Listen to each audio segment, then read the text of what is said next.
we would be embedded with a few different teams. One of those is the 9 team, and Marty, you're standing by with Alan Gustafson, the crew chief there. Yeah, I get to hang out with Alan all day long, especially in stage 2, so it would seem like this is a simple race from a strategy standpoint. Alan, just divide the stages into half, but is it that easy? Yeah, I mean, it does on paper seem like a pretty simple strategy, but, you know, that's what's so fun about these races, and ultimately so hard.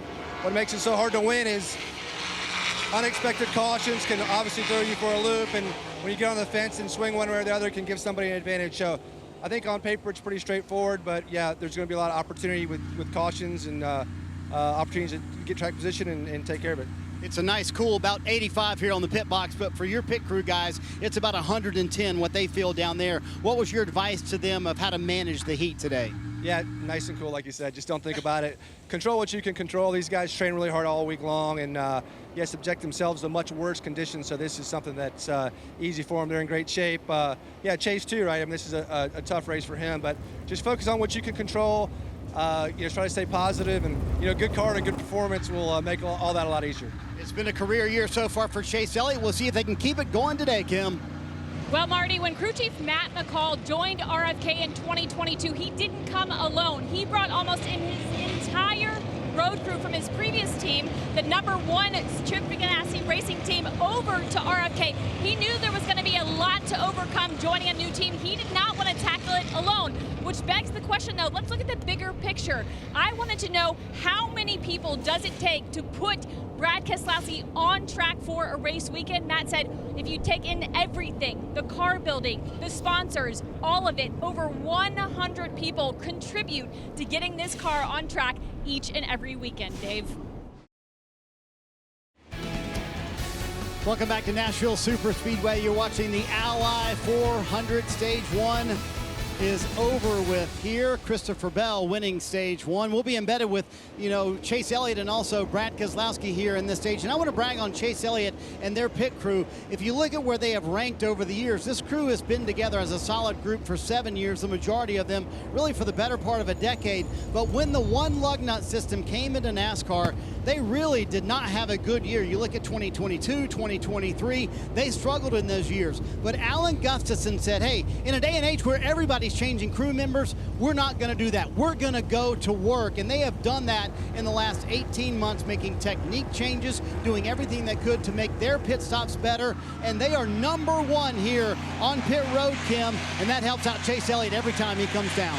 Well, Marty, up here atop the 6 box, Matt McCall, most people know him as a crew chief, but he's also a successful driver with over 60 victories in late model stock cars. Take a look at this photo we're about to show. That's his last win from the Southern Nationals alongside his dad, Danny, his mom, Marsha, who actually here this weekend. You see his son, Maverick, right there. He also made starts in the NASCAR Truck Series and the NASCAR Xfinity Series. When I talked to Matt, I asked him, what's the benefit of being a driver as well as a crew chief? He said there is a lot of mutual respect between him and Brad because of the driving background that he has. It's going to be great, Kim. We are looking forward to all the insight that we'll be able to gain for both the 6 team and the 9 team. As a matter of fact, we'll be listening in to TJ Majors on the restart. He's the spotter for Brad Keselowski. So the field has the 11 and the 20. 11 on the inside, 20 on the outside. Keselowski back in the 5th position on the restart. There's TJ Majors. Go, go, go, go. Hey, just driving off the 45. No pressure on that 24. 1 outside, 2 outside. 2 outside, 45 sliding up the blinder, 2 wide now. Just 2 by 2 here. Outside. Still there. Still going to be lined up. Cannot get you up after him. Still there, still there. Door. Nothing behind him. Clear up by 2. By 1 outside, 24. Still there. Bumper clear up. All good. Clear, clear, clear, clear, clear, clear, clear. All good.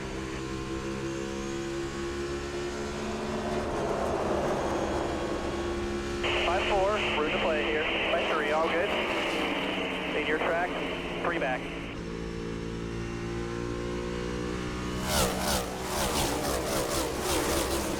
Good corner.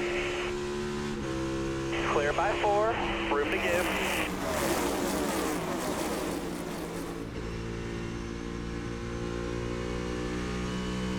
TJ Majors, by the way, is wearing a cool shirt as well. He said that Texas a year ago was so hot, they thought if they could do something with a portable suit that would work, he would try it. And so they went to work. He started researching it, found out that actually a lot of doctors and surgeons use a cool shirt like that in surgery to keep their core temperature cool and give them more of an ability to focus on what they're doing. So even TJ Majors wearing a cool suit here as well. That's the surgeon that I want. Possibility that one of the teams we're embedded in will get to victory lane. How about the 6 team of Brad Keselowski, Kim? Yeah, Rick, well, their pit crew deserves a little praise. This is the 3rd year they've been together, and they have built consistency. Last year, this crew was named the 2023 Mechanics Wear Most Valuable Crew. There's a picture of them last year celebrating with the hardware there. Factors that determine this award include average 4-tire stop times, net passes for position under yellow flag stop. This team routinely cracks the 9-second barrier for a 4-tire stop, and they are hoping their hard work pays off again this year. So, Mark, you talked about how strong that 9 pit crew is. Well, the 6 team wants to give them a run for their money. Well, Kim, here's a pop quiz for you. Who's the most decorated member of the 9 team? Chase Elliott. I mean, he's won a championship, and he's been the most popular driver 6 straight years. Alan Gustafson, he's won races with Hall of Famers Terry Labonte, Mark Martin, and, of course, Chase Elliott. But they're nowhere close to Nick Odell, the front tire changer. It's year 22 for Nick Odell. He has 156 NASCAR wins between Cup, Xfinity, and Trucks, and 2 championships. But his favorite role, playing owner and crew chief to his son Wyatt, who races at Millbridge Speedway just outside of Charlotte. Nick is one of the many crew members here on pit road who are happy to go racing with their kids during the week. And Jeff, you know it better than anyone. When you're a racing family, nothing better than spending time at the track. Yeah, it's great. You know, Nick and his son spending time at the racetrack, and it brings the whole family in there too, you know, and I think that's what is really special, is it connects everybody. And you're gone so much, and it takes so much commitment to be part of these race teams. The hours are crazy, the commitment's crazy, and when you can go do something together as a family, especially something you all enjoy, it just makes it that much more special. So let's listen in to Trey Poole, spotter for the 9. And green flag. Run to you, 19, tight ahead. You're gonna have a run on entry here. 2, 3, you're 3 top here. 3 top, 3, you're 4. 4, 1 outside, clear outside, 1. 2 bottom, now just 1, 54 inside. Just 1 inside here. 3 wide in front of you here, staggered 3 on entry, staggered 3, staggered 3, staggered 3. Even 3 here, even 3, 3, 3, 3, 3, 2, 77 inside on 2, 3 wide, 3, 3, 3, 3, 3, clear bottom, just 1 outside the 5, still there, clear by half, all good on exit, use it, no run to you, clear by 1, you're good on entry.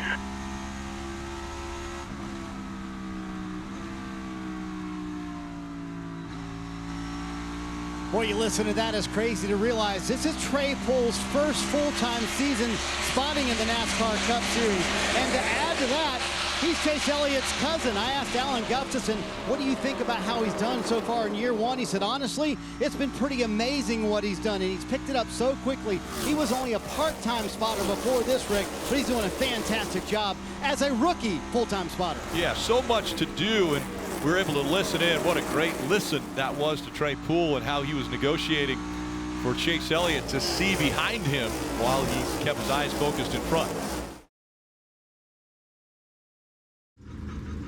Welcome back to the Ally 400. While we have a second, let's talk with crew chief Matt McCall. Okay, rain is coming, weather is coming. Your driver has track position. How aggressive does he need to be on this restart? Yeah, I mean, obviously, you know, get all he can, but I don't believe we're going to finish right here. You know, I think we're going to get some lightning and some rain and then get back going again, most likely, unless the lightning goes the other way. I don't believe it's going to, though. How good is the car today? We're still off a little bit. We need a little help off turn 4 still. I mean, everywhere else seems okay, but we'll keep tweaking on it, see if we can get there. That's crew chief Matt McCall. Again, a big thank you for this team letting us embed with them during stage 2. And Kim's with the 6 team. Take a look at that. The weather is coming, but we heard Matt say, you know, we think it's just going to pass through, maybe a little bit of lightning. 10 out. 5 in. Green flag. Tight ahead, tight behind. 5's right with you. Quarter off of you. You're 3 mid if you stay there. 3 mid. 3. Stagger 3. Clear up. All clear right here. 24 run to you. He is cleared.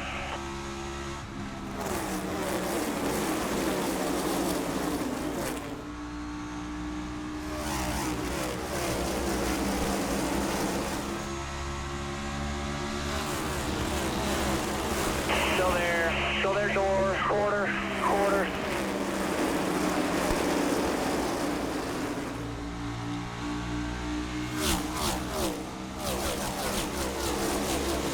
24 your lane, 1 back. Door, quarter, door, back door.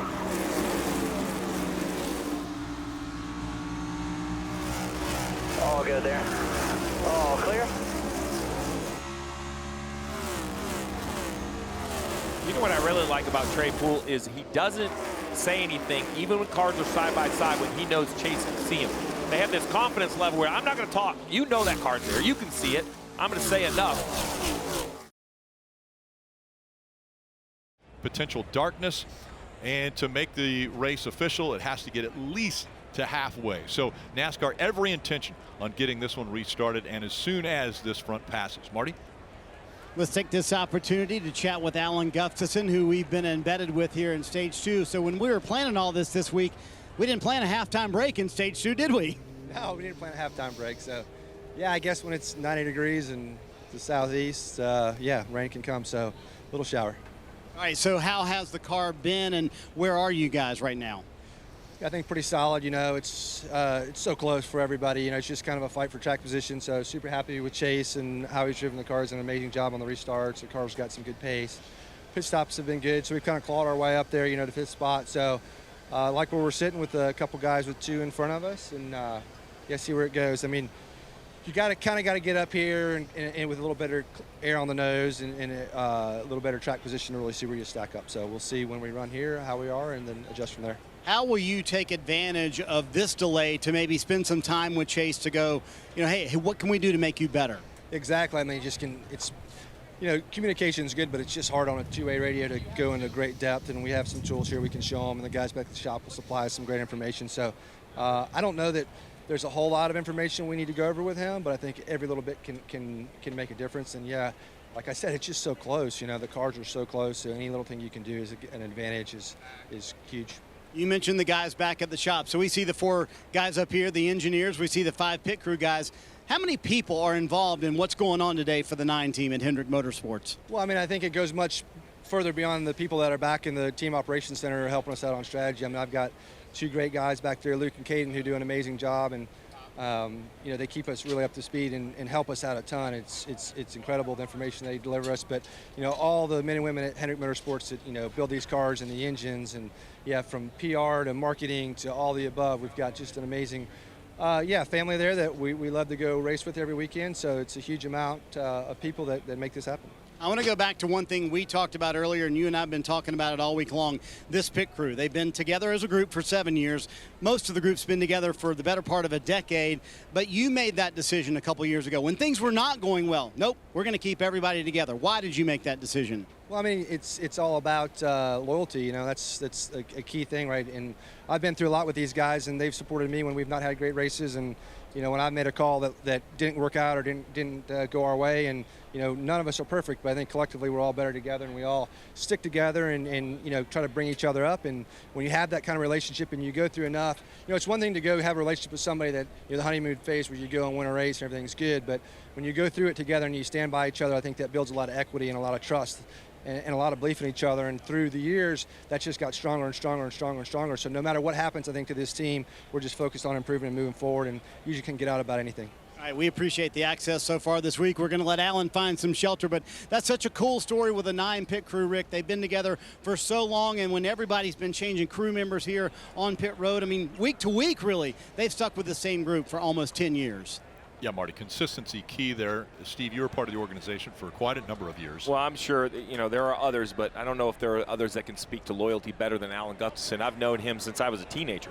We started at Hendrick Motorsports roughly at the same time. We became crew chiefs around the same time.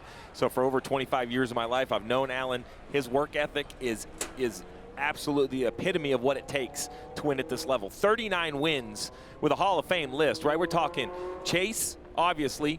Let's add Jeff Gordon. Let's add Mark Martin. Let's put Kyle Busch. I mean, Alan has found a way to win with the biggest names, and you can kind of tell in that interview. Very informative, but very low-key, very calm in the situation. I looked up to him dramatically when we crew chiefed against one another. Him and Chad, it was a tough group to race against, but a lot of respect in the garage for Alan and what he's able to do. And when you crew chief for those big names that you just talked about and you don't win every race, everybody points the finger and says, what's wrong with that guy? Well, I can promise you 95% of the teams would love to have him leading them because that guy is an unbelievable talent. He knows what he's doing. And no, he doesn't ever do everything perfect, but his work ethic that you mentioned, but also he's just smart.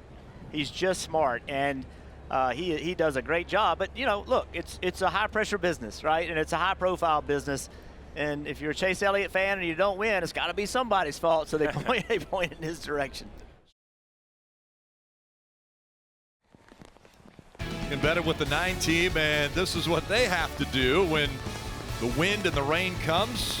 They put the sides on the pit box. Where's Marty to help now? Yeah. I mean, Marty was up there bothering him. Where is he helping cover the pit box? I'll bet Kim is helping with the 6 team. Yeah, Rick, the benefit of being embedded with the team is that when the weather came, I got to spend the rain delay with them up here. I think the weather's a little bit more challenging than we thought it was going to be here. As you're seeing how hard it's raining, how different is the track going to be once we get back racing? Yeah, Kim, I think we thought there might be weather, but I didn't think we thought there'd be a torrential downpour. So, yeah, this is a lot of rain, and it's going to definitely change the track with washing the rubber off and all those different things. There's a resin on the track, and it seems to be really, really sensitive. I don't know if that's the tire change from what we had last year, but it's really hard to get the track to widen out like it did last year. And so I'd be curious to see if this rain narrows the track back up. But all in all, we're decent with our consumers however Ford. We're a top 10 car. We're just looking for a little bit more to run with the Gibbs cars. They seem like the class of the field there, and they seem to just turn a little bit better than us and have a little bit more power or straightaway speed. So just trying to figure out what we can do to get our car to beat them. I know the rain is hopefully cooling off the conditions out here. It's been super hot. What was it like in the car? Yeah, it's hot, but that's just part of being a race car driver is dealing with that, and you try to train for it. I was reading on Twitter, or wait a minute, it's X now, about how that's not how David Pearson or Cale Yarborough did it. But remember, they got out of their car too at halfway and put another driver in. But these cars here, they're just they're a different animal. They're sealed off to the ground. So there's no air really getting in. The exhaust, Kim, is right in front of the driver where it exits up, so it kind of gets it pretty hot there, and there's just no air flowing. So the heat just is trapped inside the car, and you're trying to deal with it as a driver, and you just try to train and prepare the best you can, and it's a different era for sure. When we have rain delay moments like this where you're able to get out of the car for an extended period of time, are you putting on the owner hat as well? Like, are you checking out to see what the 17 team of Chris Buescher is doing, or are you strictly focused on what your team needs today? Well, thankfully they've been running pretty close to me, so I've had a pretty good view for where they've been, and it seems like both our RFK cars are kind of that 5th to 10th place, and that's good but not great, and we're gonna keep working on it until we get where we need to be. As I've been embedded in this team, the talk has been how much you guys have bonded over the last 3 years, and I know breaking that 110 race winless streak for you personally was a big deal, but also for the team. What's that mean collectively to finally get a win as a team with the RFK banner? Well, winning is always good, but under those circumstances, maybe a little bit better. But it doesn't take you long. This sport is an every week deal. We're gonna have these 2 weeks off for Olympics, but outside of that, you race every week, and you don't really have a lot of time to relish in your success, which is sometimes unfortunate. But then you also don't get a lot of time to loathe in your pain and your losses. So you keep your head down and you keep moving, and by Tuesday every week, what you did that last weekend doesn't matter. You've got the next week ahead of it, and so we certainly enjoyed the victory, but focused on getting more of them very quickly. Thank you so much for the time. No problem, Kim. Again, so fun, guys, to be embedded with this team here this afternoon, getting all the insight from Brad Keselowski and the number 6 team. And that's how stage 1 ended, and we see the drivers. There's Christopher Bell, race leader. He has been called to his car, just like all the rest of the drivers as they are climbing in, and Marty is standing by with Chase Elliott. Yeah, let's chat with him. We've been embedded with the 9 team all day long, but I want to go back to what we talked about at the beginning of the day. Do you remember that? And you said, last time we won here, it was a rain-delayed race. Guess what? Rain-delayed race right now. How will the track be different, you think, Chase? Yeah, I think we need one more rain delay for it to be just like the last one, and then try to get it to go under the lights. But yeah, the track has just been super interesting. You know, I think I told you there early, this place is just kind of weird. Usually when a track is hot and slick, it makes you want to widen it out and move around. And then when the sun goes down, it gets narrow. And this place really has done the exact opposite. In my opinion, it's been more narrow today than I remember it being when the sun was down and we ended at night, you know, a couple years ago. So it's been odd. You can move around some, but not as much as I think we would like. So we'll see. You know, I think that obviously when you get to traffic and you're trying to make passes, you don't really have a choice. You got to kind of make something work. So we'll you know, keep scratching and clawing and try to get the old Napa Chevy a few spots forward. Interesting stuff from Chase Elliott, who's worked his way up to 5th, Kim. Marty. Steve, you've had a halftime break with your driver, and I'm intrigued by the comments from Chase Elliott talking about how narrow the groove is and how hard it was to pass. So have you talked to your driver about maybe changing the strategy a little bit, thinking about maybe 2 tires here in the second half of this race to gain some of that track position you need? Well, I think anything was on the table before the race even started. I know that Chase had hoped that the groove widened out, and I understand what he was talking about, but even then, you know, every car is so equal, and new tires just didn't seem to be a huge advantage. So every race, no matter how unpopular the statement, is a track position race. Clean air helps every race car. Field 2x2 now as we're getting ready for the restart, again embedded with the 6 and the 9 team. This restart, we're going to be listening into TJ Majors, the spotter for Brad Keselowski, as he calls them to the green flag in the restart. Green lit a bit, ready, go, go, go. 45 lost, 20 bumper all ready to find up bottom here, 9.5 off of you. 1 inside, just Chris here. Driving off the 9 in your mirror, keep him in your track, you're good. Just driving off Chris down there. Door, pulling him. Bumper, clear, all clear. He's under attack from the 9 here. They're side by side, better cover the bottom, cover the bottom. 1 back a lane higher to Chris, half back, cover it, keep him in your mirror. Keep him in your mirror. 5, now just grab the paint for me here, it'll hurt the 9 to help Chris here, by 2. Here we go, by 2 over both lanes. Perfect, by 3. Very interesting. Chris Buescher, obviously the teammate to Brad Keselowski, and TJ Majors is really spotting to help Chris Buescher as well.